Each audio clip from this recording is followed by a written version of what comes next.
So let's move on to the questions. Some of these we did together in class. Some of these we're going to start doing, and I'm going to help you through one or two of them, and then I'll let you try the rest of them on your own. So we did Switzerland, and it says citizens elect representatives to sit in 2 different lawmaking assemblies. But citizens also vote several times a year to decide on laws. Citizens can vote to propose their own laws or undo laws passed by their representatives. All citizens may vote directly on these laws. So for example, if you look at this question, there's going to be 2 answer choices. Some questions are only going to have 1, but this one and several others have 2. So if we look in this paragraph, we're going to see some words pop out, and some of those words are repeated. So, first one I can tell you, representative. That one's mentioned twice. That means it's important. So if we're thinking about the governments that we just read through, which one of these governments would come across as where you elect officials? You're electing officials, or you're electing a representative. Normally, that's going to go along with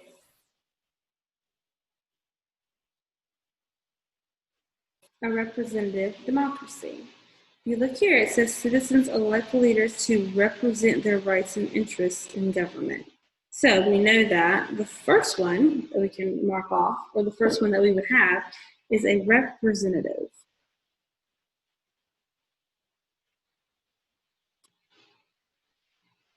Representative democracy.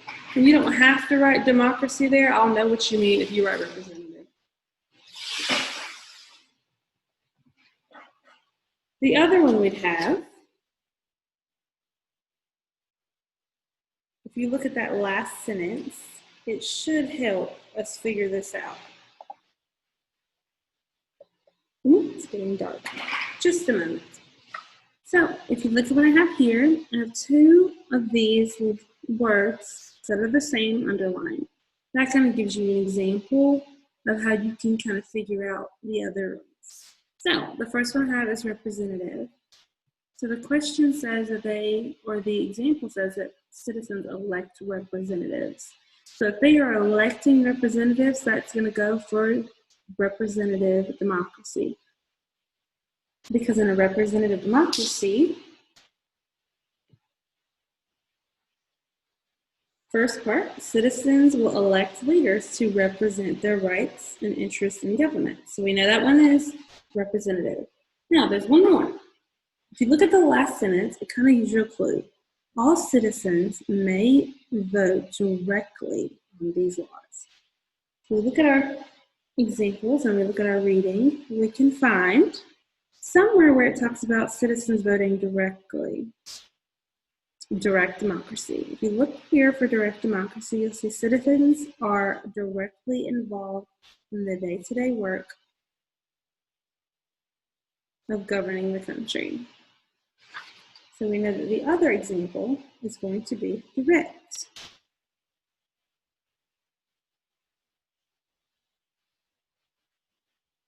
So let's try one more example, and then I want you to figure out the rest, which you would have done by today, unless you were not in the Zoom on Friday, and then it may take you today to do this part.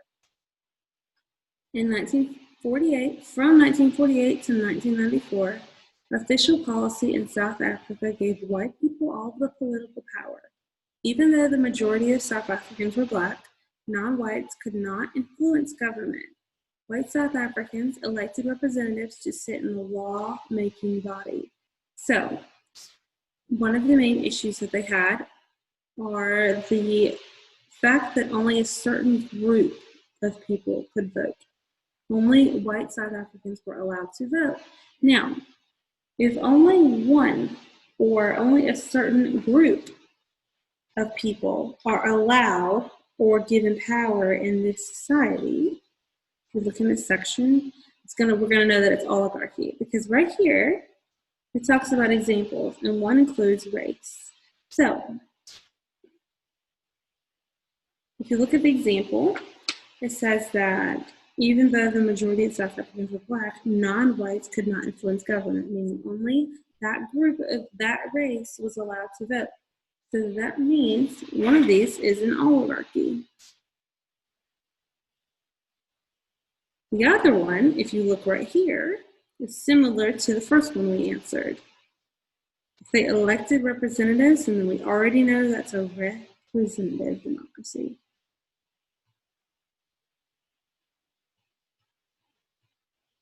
So you are going to finish the other 4, if you haven't already. One on North Korea, Saudi Arabia, Denmark, and Brazil. We're going to move on to the next page so that I can show you how that one works. So this one can be a little confusing if you're not quite sure what we're doing. So for this one, it's true or false, and then you're going to explain to me. Here we go. Make sure it's visible. Okay, true or false. You're going to use what you've learned, and you can use the readings like we did for the first part to figure out the example or the reason why.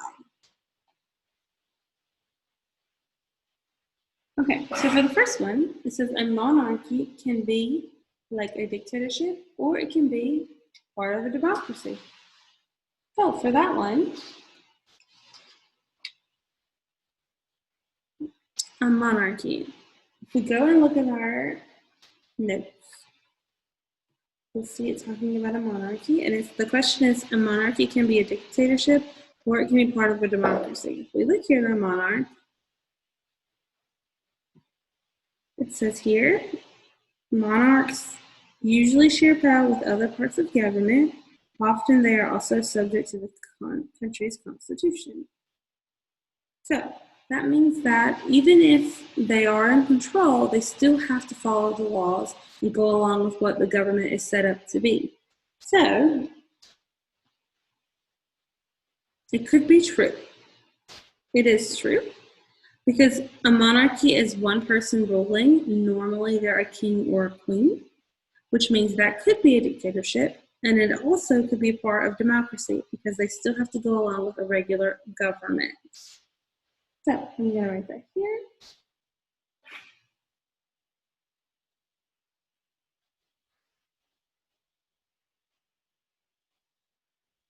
Monarchies can be a part of government, and I'm going to abbreviate government, or a dictatorship.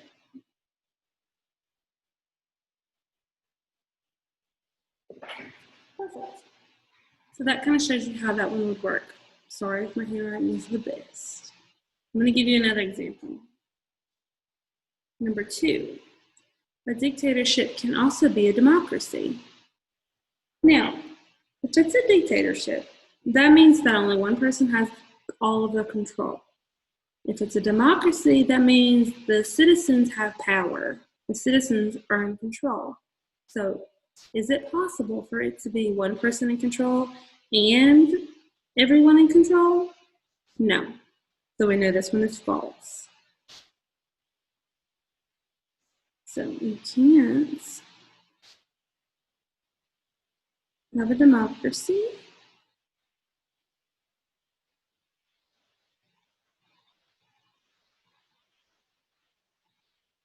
if citizens don't have control. I know it's small, but if you listen, you can pick up what I'm saying.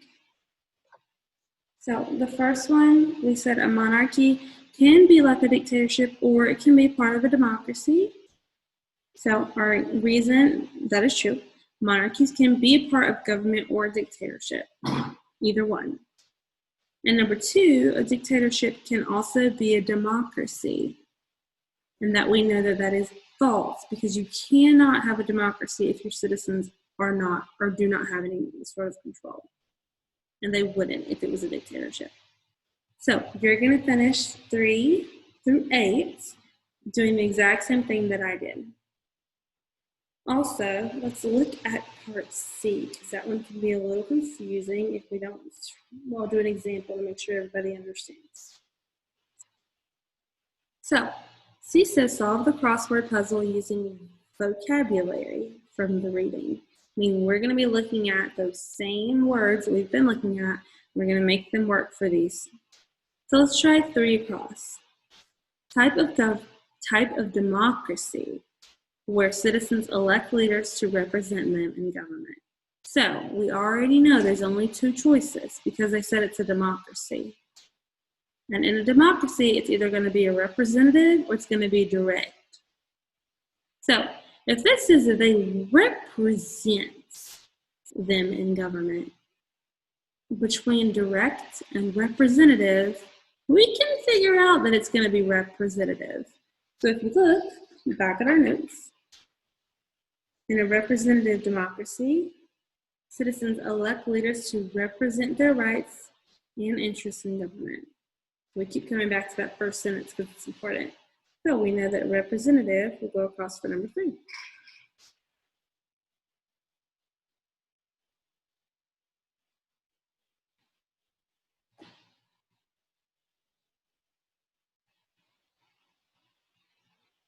So that's how that one works. We can also try one going down. This one recognizes God as the ultimate authority in government and law. Well, if we look at our second page, there's only one government that deals with religion, theocracy. So we know already that's the only one that's going to deal with God and religion. It's theocracy. So we go to 1 down. Now look at there, it works perfectly. So that is how you would do the crossword puzzle. So I'm going to show you the very last one, just so you can see what it looks like and we can do an example. So if you look at, well, let's read the directions first. It says, you would read each statement aloud or project and uncover each statement individually. So because this is a class activity that you would do, and we're not in a class, unfortunately, I'm going to read them out, and I'm going to go through the first 2 with you so that you can kind of see what it's like. So number 1 says, one person is in charge. If only one person's in charge, is it an autocracy or democracy? So remember, autocracy has 2 examples. It's going to be the monarchy or the dictatorship. And a democracy also has 2 examples, and it's going to be representative or direct. So if one person is in charge, is that going to be an autocracy, meaning monarchy or dictatorship, or is that going to be a democracy, which means representative or direct? Well, if we look at our instructions or our notes, we see that an autocracy is a government in which one person has all the power. There's 2 main types, monarchy and dictatorship. So we know already what our answer is. Now we're going to do a circle that one. So let's try the second one. Citizens often have no rights. Now, we remember that a democracy means that citizens have the power, and dictatorship means that only the leader has the power. So, if the question is asking or saying that citizens often have no rights, is that going to be a democracy or is that going to be a dictatorship? No, it's going to be dictatorship, because in a dictatorship, only the leader has the power. So those are the kind of things that we're going to be doing with this. What I want you to do is work on this. We will go over them tomorrow and make sure that everybody has the right answers so that when we move on and we have a test next week, you'll be prepared. Hopefully this helps. I'll see you guys tomorrow.